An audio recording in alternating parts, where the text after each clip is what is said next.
Bonjour, je me présente sous le pseudonyme Nirel, bienvenue à ma table. Je suis chrétien, simplement chrétien.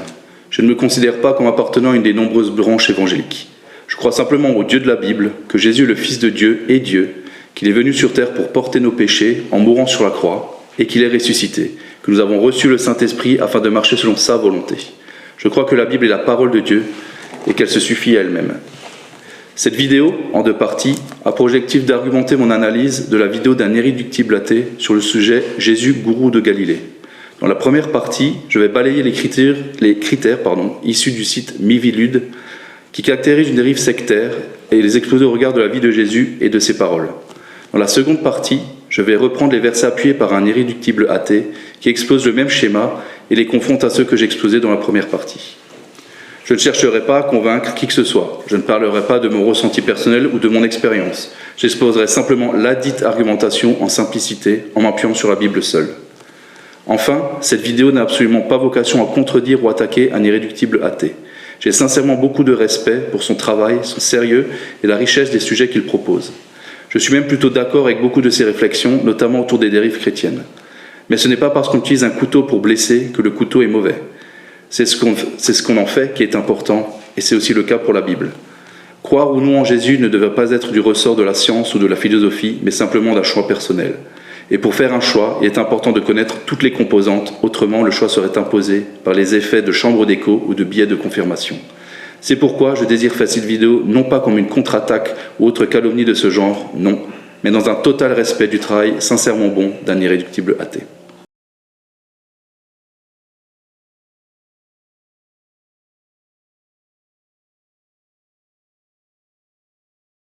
Première partie, les critères sectaires issus du site Mivilude. Donc premier critère, la déstabilisation mentale. On voyait que Jésus enseignait en public, devant de grandes foules. On le voit en Marc 4.1, Marc 4, 12, 35, etc. Je ne vais pas lire ces passages ici, je les référencerai dans le commentaire de la vidéo pour aller les vérifier par vous-même. Le but, c'est de vous donner des pistes. On voyait qu'il confrontait ouvertement et publiquement ses arguments. Par exemple, en Matthieu 23, on voit qu'il confronte tous ces arguments aux pharisiens qui étaient l'autorité religieuse de l'époque. À aucun moment on ne voit Jésus user de stratagèmes pour captiver sa foule. Il reconnaissait d'eux-mêmes sa sagesse et ses enseignements qui pourtant s'opposaient à l'autorité religieuse en vogue de l'époque, celle des pharisiens notamment, justement. Donc Jésus captivait les foules, des foules immenses, mais il n'utilisait pas de déception mentale pour des foules aussi grandes. Et on voit même dans les premiers disciples comme Pierre ou les fils de Zébédée qui ont laissé leur travail pour suivre directement Jésus sans que celui-ci n'ait eu besoin de paroles ou autres. Ils l'ont suivi aveuglément directement. Il n'a pas utilisé de stratagème mental. Donc on le retrouve en Matthieu 4, 18, 20. Deuxième critère, des exigences financières élevées. À aucun moment il n'est montré que Jésus s'enrichissait ou bien plus pour lui-même. Il n'a d'ailleurs pas de quoi payer l'impôt, par exemple, et fait apparaître une pièce dans la bouche d'un poisson pour le payer. On le voit par exemple en Matthieu 17, 24, 27, que je vais rapidement vous lire. Quand Jésus et ses disciples arrivèrent à Capernaum, ceux qui percevaient l'impôt du temple s'approchèrent de Pierre et lui demandèrent « Votre maître ne paie-t-il pas l'impôt du temple ?»« Si, répondit Pierre, il le paie. » Au moment où Pierre entrait dans la maison, Jésus prit la parole le premier et dit « Qu'en penses-tu, Simon? Qui doit payer les impôts ou les taxes au roi de ce monde? Les citoyens de leur pays ou les étrangers? » Les étrangers, répondit Pierre. Par conséquent, lui dit Jésus, les citoyens n'ont pas à payer. Cependant, nous ne voulons pas choquer ces gens. C'est pourquoi va au lac, lance une ligne à l'eau, tire à toi le premier poisson que tu attraperas et ouvre-lui la bouche. Tu y trouveras une pièce d'argent qui suffira pour payer son impôt et le tien. Prends-la et paye-leur leur impôt. Donc ici, Jésus n'a jamais demandé d'exigence financière quelconque. On sait qu'il y avait une trésorerie, donc on le voit en Jean 13, 29, Judas tenait une trésorerie, et cette trésorerie servait notamment à donner aux autres. Donc par exemple en Marc 6, 37, que je vais aussi rapidement vous lire. Marc 6, 37. Donc Jésus leur répondit, « Donne-leur vous-même à manger. » Mais lui demandèrent, « Voudrais-tu que nous allions dépenser 200 pièces d'argent pour acheter du pain et leur donner à manger ?» Donc ils étaient prêts à dépenser l'argent de la trésorerie pour nourrir les pauvres et ceux qui étaient dans le besoin. Et il y a d'autres exemples encore dans la Bible qui montrent que l'argent était utilisé pour nourrir les pauvres. Troisième critère, la rupture avec l'environnement d'origine. Jésus n'a jamais retenu personne. On ne voit à aucun moment de verset ou de passage dans les 4 premiers évangiles où Jésus retient la foule. Les disciples de la foule, par exemple, rentrent chez eux sans menace de représailles. Donc, on le voit par exemple en Marc 6, 36. Donc, renvoie ces gens pour qu'ils aillent dans les fermes et les villages des environs acheter de quoi manger. Donc ici, c'est même Jésus qui renvoie les gens. Il ne demande pas à rester envers leur faim ou autre. Et on voit aussi en Jean 6, 66. Donc Jean 6, 66. Dès lors, beaucoup de ses disciples se retirèrent et cessèrent d'aller avec lui. Donc c'est quand Jésus enseigne qu'il est le pain de vie, les disciples partent, mais à aucun moment Jésus ne demande aux disciples de rester. Ils sont libres de partir ou de venir. On voit aussi la femme cananéenne qui peut revoir sa fille malade. Donc en Matthieu 15, 28, on a le serviteur du centenier qui retourne voir son maître, on a le lépreux qui repart se faire examiner, etc. À aucun moment Jésus ne retient qui que ce soit. Les gens qui suivaient Jésus le faisaient en âme et conscience. Donc on le voit en Luc 14, 25, en Marc 5, 24, etc. Les foules suivaient Jésus. À aucun moment Jésus demandait aux foules de le suivre. C'est les foules qui suivaient Jésus parce qu'ils le reconnaissaient comme le Messie. On verra cependant dans la deuxième partie que Jésus est par contre très exigeant, voire radical sur certains points. C'est vrai. Nonobstant, il n'a créé aucune structure d'enfermement de quelque manière que ce soit. Les exigences exposées sont claires pour chacun. Donc chacun avait conscience de pourquoi il suivait Jésus. Quatrième critère du Miviludes, l'existence d'atteinte à l'intégrité physique. Jésus n'a jamais blessé qui que ce soit. Au contraire, il n'a cessé de guérir. Donc je vais vous mettre une liste de toutes les façons dont Jésus a guéri. Donc on a plus d'une trentaine de versets où Jésus guérit. Et même quand son disciple a brandi l'épée contre le Romain qui venait les arrêter, Jésus a guéri l'oreille du centenier romain qui a été blessé par son disciple.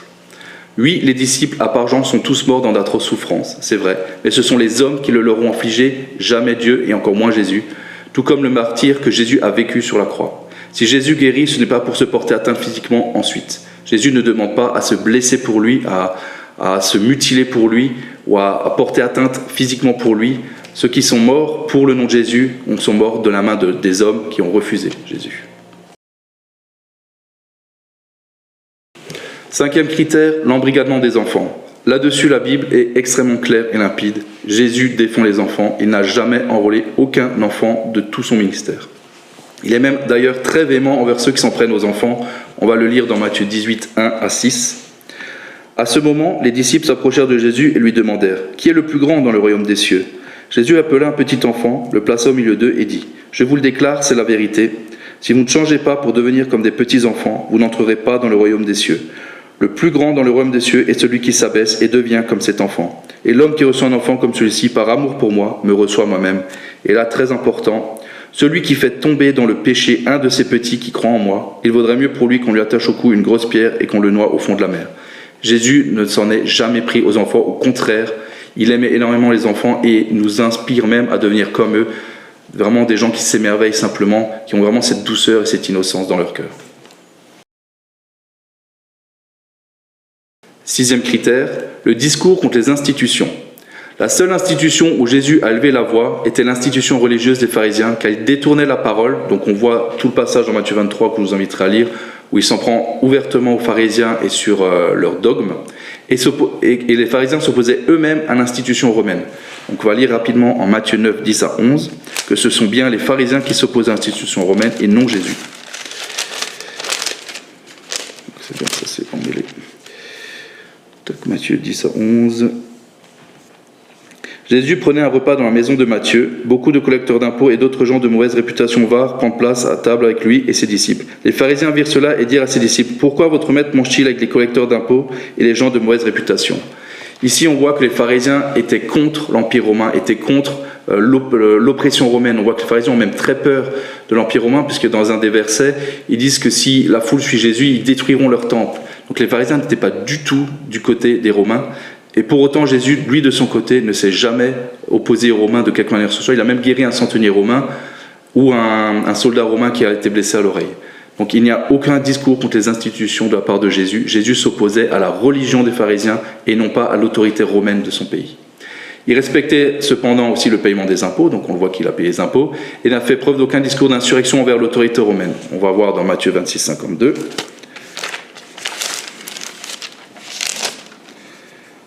Tac. Jésus lui dit alors « Remets ton épée à sa place, car tous ceux qui prennent l'épée périront à l'épée. » Donc ici, il invective son propre disciple à ranger l'épée contre les Romains qui viennent l'arrêter, parce qu'il ne veut pas d'insurrection contre l'autorité romaine qui a été mise dans son pays à cette époque-là. Donc Jésus n'a aucun discours, aucun cœur à s'opposer, à faire une insurrection contre l'Empire romain. 7e critère, les troubles à l'ordre public. Jésus refuse toute violence, comme on vient de le voir. Donc il demande à son disciple de ranger l'épée. Jésus n'a jamais été condamné par les autorités de l'époque, c'est très important, c'est-à-dire les Romains. Même un centurion est allé vers Jésus pour guérir son serviteur. Même Ponce Pilate refusa de condamner Jésus car il ne trouvait rien à reprocher à Jésus. Il laisse les pharisiens le condamner et s'en lave les mains. Donc on va le lire dans Matthieu 27, 24. Quand Pilate vit qu'il n'arrivait à rien, mais que l'agitation augmentait, il prit de l'eau, se lava les mains devant la foule et dit « Je ne suis pas responsable de la mort de cet homme, c'est votre affaire. » L'Empire romain n'a jamais crucifié Jésus, ce sont les autorités religieuses pharisiennes. Donc il n'y a jamais eu d'ordre, de trouble à l'ordre public de la part de Jésus qui justifiait sa condamnation. Jésus était innocent au regard de l'Empire romain. Jésus dérangeait cependant l'autorité religieuse, pas la politique du pays, ce qui est complètement différent. Les pharisiens avaient un contrôle sur la population par leur influence d'exégète. Jésus a renversé cela car il perdait le peuple. Il disait des aveugles qui guident des aveugles. D'ailleurs, Jésus n'a jamais fait preuve de colère qu'envers les pharisiens. Jésus ne s'est ouvertement qu'énervé contre les pharisiens ou contre le manque de foi de ses disciples. Jésus, jamais envers une personne du peuple, même romaine. Il ne s'est jamais opposé à un quelconque soldat romain. Critère 8, l'importance des démêlés judiciaires. Donc là, ça répète un peu les arguments précédents. Jésus n'a jamais eu aucun démêlé judiciaire. Il a été condamné par les pharisiens, non pas par Pilate, comme on vient de le voir. Donc on ne va pas développer cet argument-là, puisqu'il rejoint le précédent. Critère 9, l'éventuel détournement des circuits économiques traditionnels. Donc voler de l'argent, en gros. Jésus disait « Rendez à César ce qui appartient à César » en Luc 20, 25. Jésus n'encourageait aucunement à détourner l'argent du peuple ou des Romains. Au contraire, pour ne pas faire de vagues, il encourageait à payer les impôts, même si cet impôt était injuste. C'est ce qu'on a vu précédemment dans Matthieu 17, 27. Donc il n'y a aucun détournement de fonds, utilisation de fonds néfastes de la part de Jésus, de ses disciples ou de son ministère. Et dernier critère, les tentatives d'infiltration des pouvoirs publics. On l'a vu dans l'ensemble des versets cités précédemment que Jésus n'avait aucun projet de pouvoir et ne cherchait pas à être un roi politique. À aucun moment il n'a tenté d'infiltrer le pouvoir politique pour s'élever. Au contraire, il ajoutera qu'il est venu en tant que serviteur et non maître. On va le lire en Matthieu 20, 26, 28.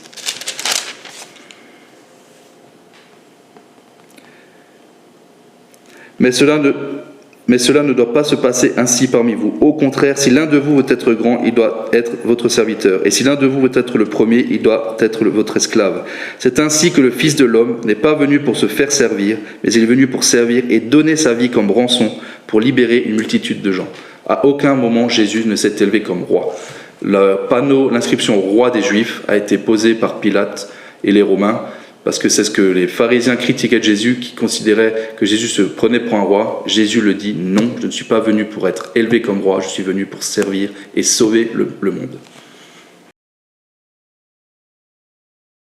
Deuxième partie, les critères avancés par un irréductible athée sur l'écriture du Mivilude.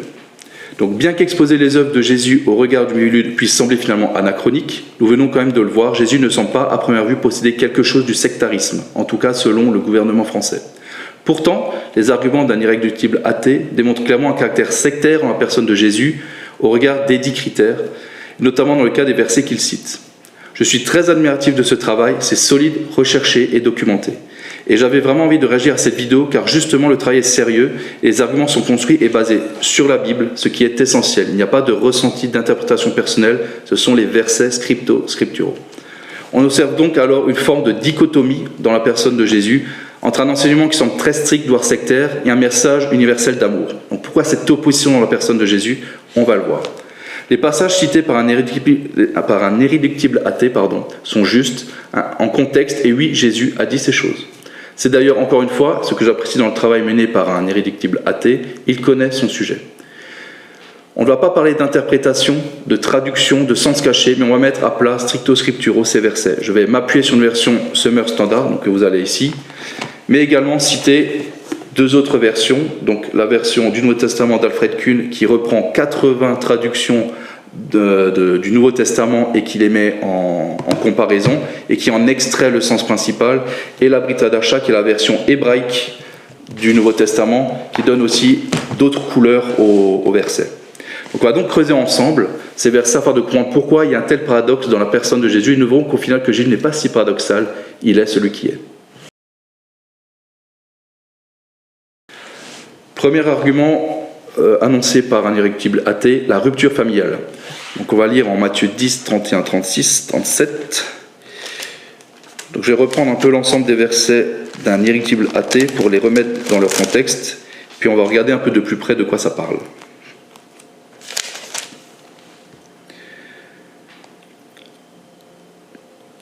Donc 31, 10, pardon, excusez-moi. Quiconque reconnaît publiquement qu'il est mon disciple, je reconnaîtrai moi-même aussi devant mon Père qu'il est dans les cieux, qu'il est à moi. Mais si quelqu'un affirme publiquement ne pas me connaître, j'affirmerai moi aussi devant mon Père qui est dans les cieux que je ne le connais pas. Ne pensez pas que je sois venu apporter la paix sur la terre. Je ne suis pas venu apporter la paix, mais le combat. Je suis venu séparer l'homme de son père, la fille de sa mère, la belle-fille de sa belle-mère. On aura pour ennemis les membres de sa propre famille. Celui qui aime son père ou sa mère plus que moi n'est pas digne de moi. Celui qui aime son fils ou sa fille plus que moi n'est pas digne de moi. Celui qui ne se charge pas de sa croix pour marcher à ma suite n'est pas digne de moi. Celui qui voudra garder sa vie la perdra, mais celui qui perdra sa vie pour moi la retrouvera. Jésus a dit ces paroles, c'est vrai. Mais pourquoi a-t-il dit ces paroles qui s'opposent, on va voir quand même, à son message d'amour universel? En fait, dans le passage de Matthieu 10, 34 à 39, Jésus cite en fait Michée 7, 6, que je vais vous lire directement.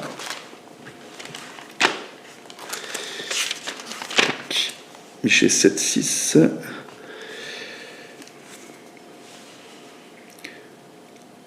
Voici qu'arrive le jour de votre châtiment annoncé par vos sentinelles les prophètes. Déjà, vous vivez dans l'angoisse. Ne croyez pas à vos proches, ne vous fiez pas à vos amis. Gardez-vous d'ouvrir la bouche, même devant votre propre femme. Car le fils insulte son père, la fille s'oppose à sa mère, la belle-fille à sa belle-mère, chacun a pour ennemi les membres de sa propre famille. Mais moi, je me tourne vers le Seigneur, je compte sur le Dieu qui me sauve. Mon Dieu entendra mon appel. Donc pourquoi Jésus cite ce passage ? En fait, les Juifs de l'époque attendaient un Messie guerrier qui apporterait la paix entre Éphraïm et Juda. Donc c'était les deux divisions du peuple juif de l'époque, le peuple d'Israël. Donc on le voit en Jérémie 31, 31, 34. Là, c'est pour le contexte, entre guillemets. Jésus brise cette attente car il proclama qu'ils n'ont pas venu apporter la paix au sein du peuple juif, mais c'est vrai, mais il est venu apporter la paix pour tous les peuples, pour réconcilier l'homme et Dieu, si ceux-ci, bien sûr, le reconnaissent comme son sauveur. Le peuple juif est aujourd'hui, on le voit, divisé entre ceux qui ont reconnu Jésus, les juifs messianiques, et ceux qui refusent de reconnaître Jésus comme le Fils de Dieu, les orthodoxes. Et ça crée bien ces divisions au sein même des familles. Et j'aimerais même ajouter ce passage, Jésus en fait prévient que croire en Dieu, croire en lui, reconnaître Jésus comme son sauveur, va certainement apporter de la division dans les familles si la famille s'oppose à cette croyance. On peut le voir dans le cas des musulmans par exemple, mais on peut le voir aussi dans les familles chrétiennes standard. Moi j'ai beaucoup de chance, ma famille a accepté ma foi, bien que toute ma famille ne soit pas croyante, mais je connais des familles qui, parce qu'une personne est croyante et les parents sont parfaitement opposés, il y a une dissension entre eux. Donc Jésus en fait est venu apporter entre guillemets cette division parce que tout le monde ne l'acceptera pas. Donc on peut avoir la chance d'avoir une famille qui accepte notre foi et d'autres pas. Cependant Jésus n'est pas venu pour faire ceci, parce que cela s'opposerait au 5e commandement qu'il cite d'ailleurs 2 fois dans la Bible, que je vous citerai ensuite. Tu honoreras ton père et ta mère. Jésus ne va pas demander d'haïr son père ou d'haïr sa mère, mais il va le prévenir que croire en lui va créer de la division et que lui doit rester plus important que toutes les attaches qu'on a sur cette terre, même la famille qu'il nous a donnée. Donc c'est radical, c'est vrai que c'est radical, c'est exigeant, mais il y a des bonnes raisons à cette exigence et on le verra plus tard ensemble. Il y a aussi le parallèle de ce passage dans Luc, où Luc dit carrément « Si vous ne haïssez pas votre père ou votre mère, vous n'êtes pas digne de moi ». Ce passage est extrêmement difficile, il peut même paraître violent. Et c'est vrai que j'étais resté beaucoup bloqué dessus par le passé, mais j'ai compris pourquoi Luc utilise le mot « haïr ». Alors là, je suis désolé, je vais utiliser le joker du contexte de traduction. Et c'est pour ça qu'aussi, il est important de lire différentes versions, parce qu'il y a des petites notes en bas de page qui expliquent pourquoi il y a parfois ces différences de traduction. En fait, dans la langue hébraïque, il n'y a pas de contraste. C'est soit blanc, soit noir. Il n'y a pas 50 nuances de gris. Donc, soit on aime, soit on haït. Mais on ne peut pas aimer un peu, haïr un peu, etc. L'hébreu, c'est tu aimes, tu haïs. Et Luc a voulu garder la profondeur du message de Jésus qui était en hébreu à l'époque, qui dit « Si tu n'aimes pas ton père ou ta mère », dans le sens « Si vous vous ne m'aimez pas plus que votre père ou votre mère ». Donc Matthieu, lui, le remet dans le contexte grec, donc c'est ce qu'on vient de voir. Celui qui aime son père ou sa mère plus que moi n'est pas digne de moi. Donc Matthieu remet le contexte de la langue grecque ici. Luc, lui, respecte le lettrage de l'hébreu. C'est pour ça qu'il y a cette violence, mais le message c'est « Attention, choisissez-moi plutôt que votre famille si votre famille s'oppose à moi ». Globalement, c'est ça. Et on voit aussi... donc c'est une rapide aparté. Donc selon les petites notes qu'il y a justement en bas de page, j'ai mentionné que Jésus parle du shalom aussi, donc le prince de la paix, de la restauration entre les royaumes d'Israël, comme on a vu Juda et Ephraïm.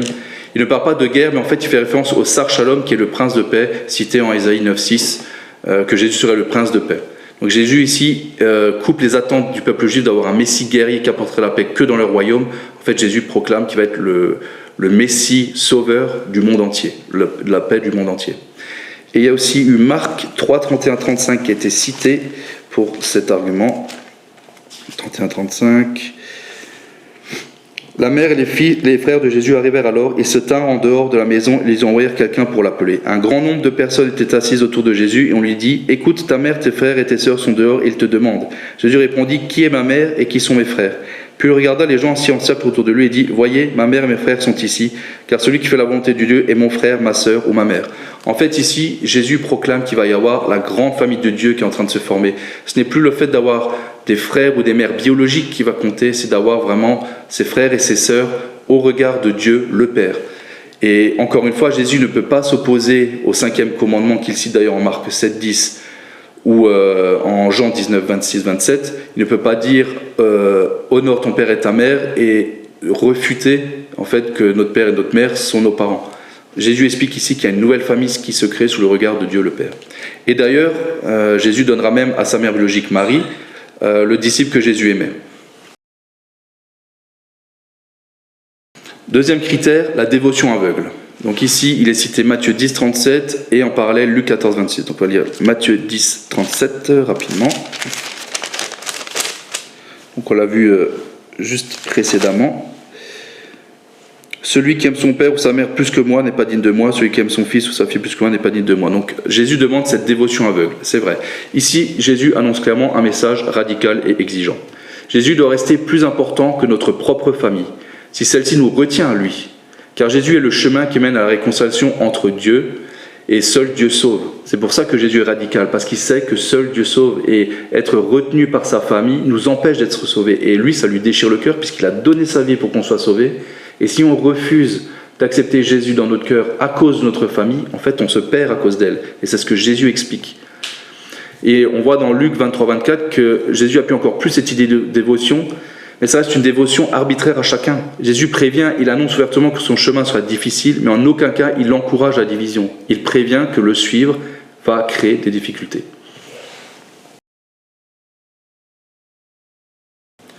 Troisième critère, la crainte. On va lire Marc 16, 16.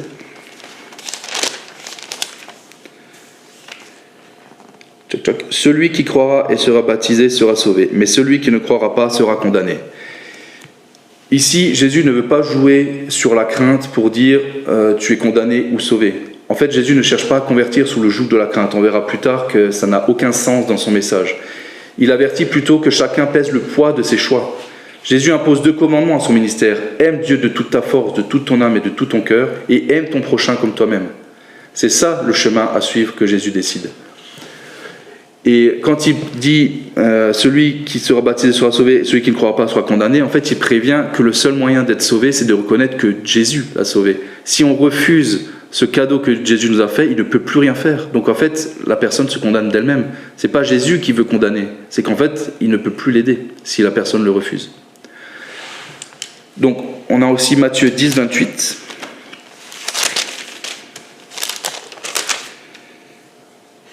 Ne craignez pas ceux qui tuent le corps, mais qui ne peuvent pas tuer l'âme. Craignez plutôt Dieu qui peut faire périr l'âme, à la fois le corps et l'âme dans l'enfer. Donc ici, Jésus parle bien de craindre Dieu, car Dieu est tout-puissant et Dieu sauve.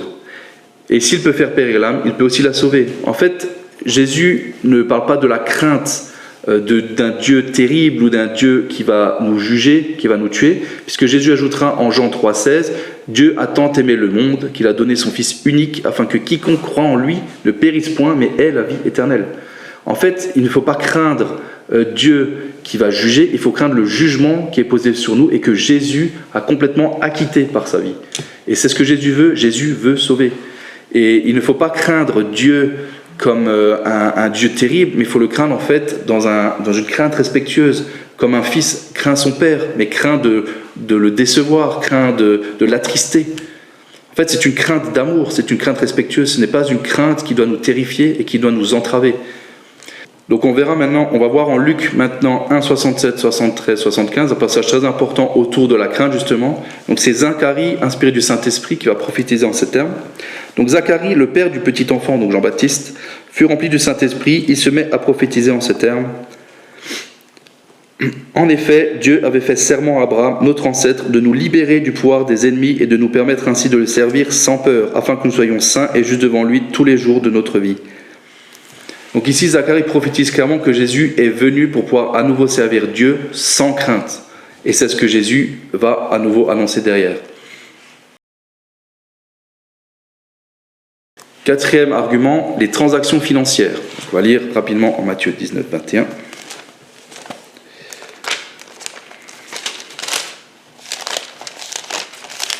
Alors je me permets de ne pas tout lire, tout ce qui a été fait pour ne pas faire durer la vidéo trop longtemps, mais vous aurez toutes les références, encore une fois, dans les commentaires.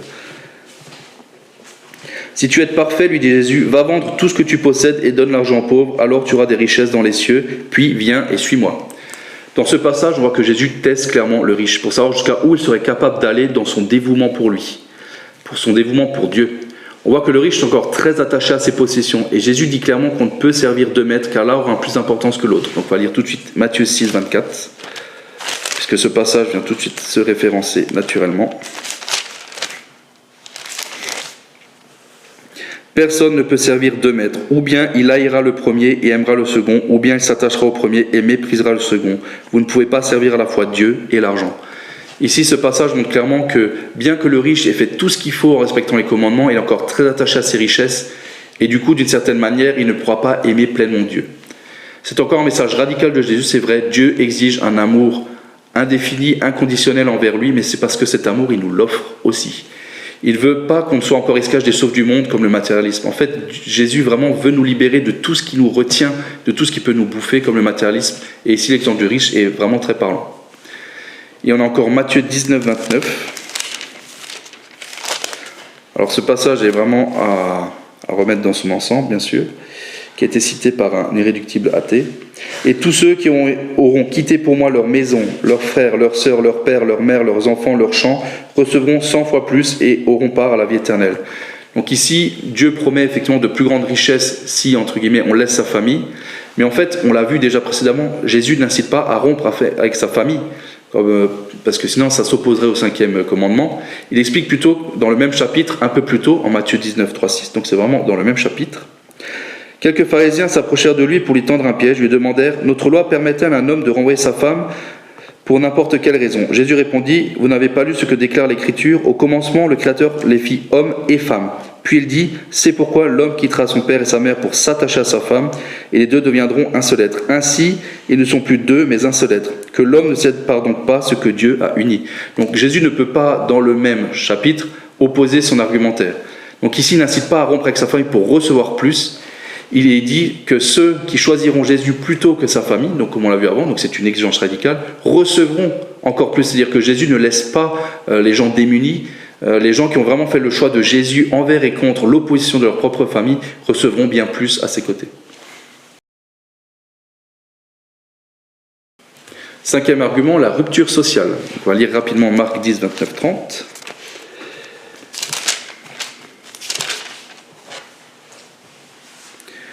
Jésus lui répondit, « Je vous le déclare, c'est la vérité, si quelqu'un quitte pour moi et pour la bonne nouvelle sa maison ou ses frères, ses sœurs, sa mère, son père, ses enfants et ses champs, il recevra 100 fois plus dans le temps où nous vivons maintenant des maisons, des frères, des sœurs, des mères, des enfants et des champs, ainsi et avec des persécutions aussi, et dans le monde futur, il recevra la vie éternelle. » En fait, comme on l'a vu précédemment, on a fait une belle transition, ces passages éclairent une exigence de Jésus d'être prêt à faire un choix radical, c'est-à-dire lui, même au prix de persécutions. Jésus prévient qu'il y aura des persécutions, qu'il y aura de la division, parce qu'on a choisi Jésus contre le monde. Mais Jésus ne peut encourager la rupture familiale car il s'opposerait encore une fois à ce 5e commandement, qui est d'ailleurs le premier commandement qui parle des hommes et non plus de Dieu. Et d'ailleurs, c'est ce commandement qui rappelle aux riches, donc là on va le citer, qui honore ton père et ta mère en Matthieu 19, 18, donc qui reste encore dans le contexte précédent. Tac, tac. Auquel, demanda Jésus, ne commet pas de meurtre, ne connaît pas d'adultère, ne vole pas, ne prononce pas de faux témoignages contre quelqu'un, respecte ton père et ta mère, aime ton prochain comme toi-même. Donc Jésus ne peut pas demander d'aimer son prochain comme soi-même, d'honorer son père et sa mère, et ensuite d'exiger une séparation d'eux, voire une division ou une haine même envers eux. On a ensuite Matthieu 8, 21, 22.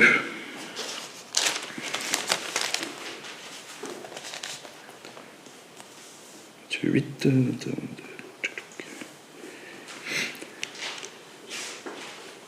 Alors, c'est le passage, oui. Quelqu'un d'autre, un de ses disciples lui dit, « Maître, permets-moi d'aller d'abord enterrer mon père. » Jésus lui répondit, « Suis-moi et laisse les morts enterrer leurs morts. » Alors, ce passage peut paraître extrêmement difficile. Et cependant, on pourrait développer ce passage autour de 1 Roi 19, 20, Lévitique 21, 11 ou Nombre 6, 6, 7. Mais les versets présents, en fait, justifient déjà cette radicalité de Jésus. Je vous laisserai lire les passages que je viens de citer qui seront dans le commentaire. Vous allez voir, c'est plutôt parlant. En fait, Jésus, à travers ça, dénonce l'hypocrisie des pharisiens envers leurs parents. Donc on va lire en Matthieu 15, 5. Vous allez voir que c'est plutôt parlant. Mais vous enseignez que si quelqu'un déclare à son père ou sa mère « C'est ce que je pourrais te donner pour aider est une offrande réservée à Dieu », il n'a pas besoin de marquer pratiquement son respect pour son père. C'est ainsi que vous annulez l'exigence de la parole de Dieu pour agir selon votre propre tradition.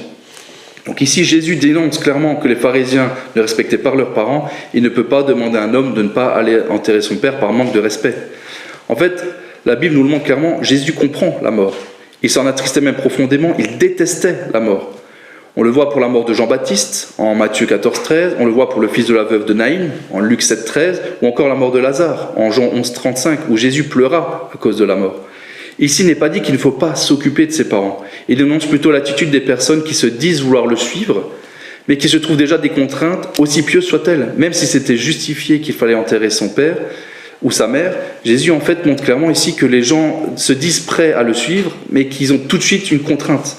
Et il y a un proverbe espagnol, je trouve, qui éclaire plutôt bien cette parole, qui dit que la route de demain mène à la ville de jamais. C'est encore radical, c'est vrai, mais ça n'enferme personne en soi. En fait, c'est un contexte radical que Jésus exige. Il exige qu'on le suive envers et contre tout, mais le choix reste quand même de le suivre. Il n'enferme pas les personnes, il n'isole pas les personnes. 6e argument, racisme, sectarisme de la part de Jésus. Donc c'est le passage de la femme cananéenne qui veut guérir sa fille. Donc on va le lire tout de suite. Une femme étrangère croit en Jésus. Donc puis Jésus partit de là et s'en alla dans le territoire de Tyr et de Sidon. Une femme cananéenne qui vivait dans cette région vint à lui et s'écria « Maître, fils de David, aie pitié de moi. Ma fille est tourmentée par un esprit mauvais, elle va très très mal. » Mais Jésus ne répondit pas un mot.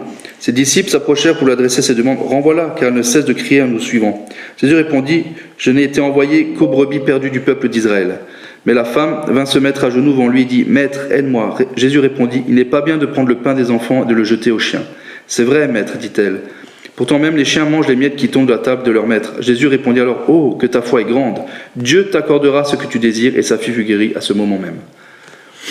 En fait, ce passage avec la cananéenne ne montre pas que Jésus était contre elle. En fait, il voulait démontrer quelque chose. Le contexte de l'époque, les Juifs se considéraient supérieurs aux Samaritains, aux Cananéens, et ne considéraient pas que ces peuples-là pouvaient hériter du royaume de Dieu. Seuls les Juifs pouvaient hériter du royaume. Et en fait, Jésus vient faire un exemple devant cette femme en disant que non, ce n'est pas le statut de Juif qui sauve, c'est bien la foi qui sauve. Et ici, la fille de cette Cananéenne qui était étrangère au peuple juif a été guérie et sauvée par sa foi. Donc Jésus, en fait, ici, ne fait pas du sectarisme ou du racisme envers la Cananéenne. Il détruit justement le racisme qui était très présent à cette époque-là. 7e argument, le séparatisme, le sectarisme. Donc on va lire rapidement Luc 12, 51, 53.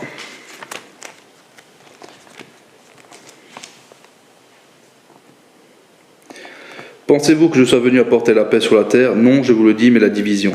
Dès maintenant, une famille de 5 personnes sera divisée, 3 contre 2 et 2 contre 3. Le père sera contre son fils et le fils contre son père, la mère contre sa fille et la fille contre sa mère, la belle-mère contre sa belle-fille et la belle-fille contre sa belle-mère. Donc ici, c'est exactement le même passage qu'on avait vu précédemment dans le premier argument. C'est le passage de Michée 7,6 que Jésus recite encore en Matthieu 10, 34, 35, comme on l'a vu précédemment. Donc je ne vais pas redévelopper, c'est le même argumentaire. Chapitre 8, l'argument sur les menaces. Donc on va lire rapidement Marc 16, 14, 16. Enfin, Jésus se montra aux 11 disciples pendant qu'ils mangeaient. Il leur reprocha de manquer de foi et de s'être obstinés à ne pas croire ceux qu'il avait vus vivants. Puis il leur dit, « Allez dans le monde entier annoncer la bonne nouvelle à tous les êtres humains.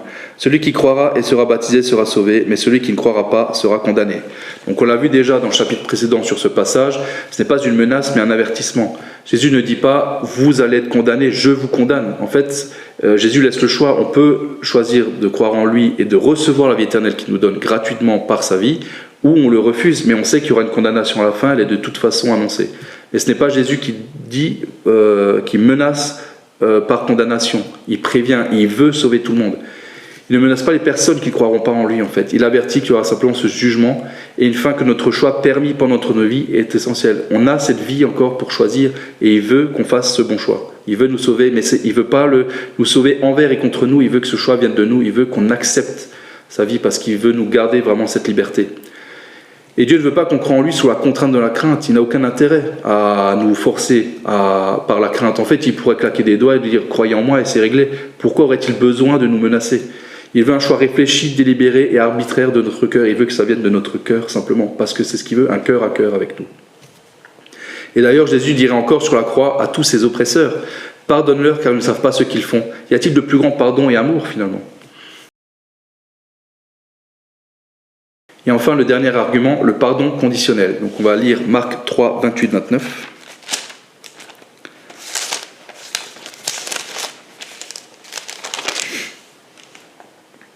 Je vous le déclare, c'est la vérité, les êtres humains pourront être pardonnés de tous leurs péchés et de toutes les insultes qu'ils auront faites à Dieu. Très important. Tout pourra être pardonné, même les insultes faites à Dieu. Mais celui qui aura fait insulte au Saint-Esprit ne saura jamais de pardon car il est coupable d'un péché éternel. Donc là, effectivement, c'est radical. Mais qu'est-ce que l'insulte du Saint-Esprit ? En fait, l'insulte contre l'Esprit concerne seulement et seulement ceux qui ont vécu la nouvelle naissance, c'est-à-dire qui ont accepté Jésus et qui ont reçu le Saint-Esprit. On ne peut pas insulter le Saint-Esprit si nous ne l'avons pas reçu. Donc ça veut dire qu'on a vu des révélations, on a vu des miracles, on a reçu la bonne nouvelle, etc. Mais si on renie volontairement et en parfaite connaissance de cause Jésus, on provoque une blessure profonde et blessante envers lui. Si on a reçu le Saint-Esprit qui nous a révélé Jésus et qu'on le renie volontairement, là on fait une insulte au Saint-Esprit. Et il y a d'ailleurs, c'est un cas extrême et très particulier qu'on peut retrouver chez Ananias et Saphira en Acte 5. Ils ont été foudroyés de mort parce qu'ils ont fait insulte au Saint-Esprit, ils ont volontairement volé en connaissance de cause alors qu'ils étaient chrétiens, qu'ils ont reçu le Saint-Esprit, qu'ils connaissaient la cause des disciples à l'époque et ils ont volontairement volé et menti. Et ils ont menti au Saint-Esprit. C'est pour ça qu'ils ont été foudroyés. C'est un cas qu'on ne voit finalement qu'une fois dans la Bible, qui est très extrême et particulier. Donc ici, on ne peut pas insulter simplement le Saint-Esprit par notre bouche. Un athée ne peut pas faire insulte au Saint-Esprit, clairement. Marc 4, 10, 12. Quand ils furent seuls avec Jésus, ceux qui l'entouraient d'habitude et 12 disciples le questionnaient au sujet des paraboles, il leur répondit, « Vous avez reçu, vous, le secret du royaume de Dieu, mais les autres n'en entendent pas parler que sous forme de paraboles. Et ainsi, ils peuvent bien regarder, mais sans vraiment voir, ils peuvent bien entendre, mais sans vraiment comprendre. Sinon, il reviendra à Dieu et Dieu le pardonnerait. » En fait, Jésus ici cite clairement Ésaïe 6, 9 à 10. Ce passage s'adresse vraiment à ceux qui réfutaient volontairement Jésus. Donc, essentiellement les pharisiens en fait, parce que Ésaïe disait ces paroles déjà envers le peuple de Dieu qui refusait Adonai, Yahweh, comme Dieu qui était plutôt sous la domination des Baals, etc. Jésus ne peut pas proclamer le refus du pardon des péchés alors qu'il annonce vouloir sauver tout le monde. Donc on l'a vu en Jean 3,16, Dieu a tant aimé le monde qu'il a envoyé son fils Jésus afin que quiconque croit en lui ait la vie éternelle. Les paraboles sont des formes d'idiomes pour ceux qui veulent entendre en fait. Ce ne sont pas des messages cachés. D'ailleurs, on va le voir, les paraboles sont clairement explicites de nos jours. Il y en a même qui sont expliquées comme celle du semeur. Jésus explique la parabole du semeur. Aujourd'hui, on a les révélations des paraboles. Jésus n'utilise pas les paraboles pour créer des idiomes secrets, pour créer un message secret, des choses à retirer, quelque chose de très sectaire ou de séparatiste des autres. En fait, les paraboles sont ici pour piquer la curiosité, pour avoir cette envie de chercher la vérité. Et Jésus dira d'ailleurs si vous cherchez, vous trouverez, en Matthieu 7,7. Ceux qui cherchent trouveront. Et les paraboles ici sont pour imager le royaume de Dieu. Et ceux qui veulent vraiment comprendre ce qu'est le royaume de Dieu, qui est Jésus, comprendront ces paraboles. Et quand on lit, en fait, rien que le Nouveau Testament, toutes les paraboles que Jésus a dites sont facilement compréhensibles pour n'importe qui aujourd'hui. Donc les paraboles ne sont pas des messages sacrés. Si vous lisez le Nouveau Testament, toutes les paraboles dites par Jésus, vous les comprendrez. Elles sont évidentes, elles sont simples, elles sont limpides. Et bien plus, aujourd'hui, on a même encore des annotations, il y a des commentaires, il n'y a absolument plus rien de caché dans les paraboles. Ce n'est pas un message de séparation, de dire « vous croyez, vous avez reçu une révélation » et eux, ils n'entendent rien. Non, le message de Jésus est pour tout le monde. Par contre, si on refuse de croire en Jésus, ces paraboles deviendront obscures. Mais c'est normal, on s'obscurcit nous-mêmes. Bien, nous arrivons enfin à la conclusion. Merci d'avoir tenu jusque-là, merci d'avoir participé à ma table. Donc simplement pour conclure, est-ce que le message de Jésus est radical? Oui, il est radical. Est-ce que le message de Jésus est engagé? Oui, il est très engagé. Est-ce que le message de Jésus est exigeant? Bien sûr que oui, le message de Jésus est exigeant. Mais son message est avant tout cohérent et solide avec ce qu'il est venu annoncer, la restauration du royaume de Dieu, c'est-à-dire la réunification entre Dieu et les hommes, entre un père et ses enfants. Selon la Bible, Dieu est parfaitement saint. Il nous donne par Jésus le Saint-Esprit la possibilité de vivre selon ses exigences pour pouvoir hériter de son royaume, sans le faire chuter à nouveau comme Adam le fit. En fait, si Jésus est si exigeant sur la route à suivre, c'est parce qu'il a tout accompli et qu'aujourd'hui tout est restauré et il ne veut pas que ça rechute encore une fois. Donc il nous invite vraiment à prendre conscience de ce don merveilleux de la vie qu'il nous a donné et de ne pas le gâcher à nouveau. L'exigence et la radicalité ne justifient donc pas un caractère de sectarisme. On ne retrouve pas ces mécanismes chez Jésus comme dans d'autres sectes. On peut discuter de son message, oui, c'est vrai, mais réduire Jésus à un gourou manipulateur est historiquement et conceptuellement insuffisant, finalement, comme on vient de le voir. La dureté de certaines de ses prédications, comme celles soulevées précédemment, trahissent pour moi vraiment en fait, une volonté profonde de Jésus à sauver envers et contre tout ceux qu'il aime. Si Jésus est si radical, c'est parce qu'il veut sauver, à la fois nous tous, athées comme chrétiens. Ce message s'adresse à tout le monde. Donc enfin, pour conclure, je vais me permettre de paraphraser amicalement mon homologue. Profitez de la vie pour rencontrer Jésus, car, jusqu'à peur de contraire, on n'a que cette chance. Ciao.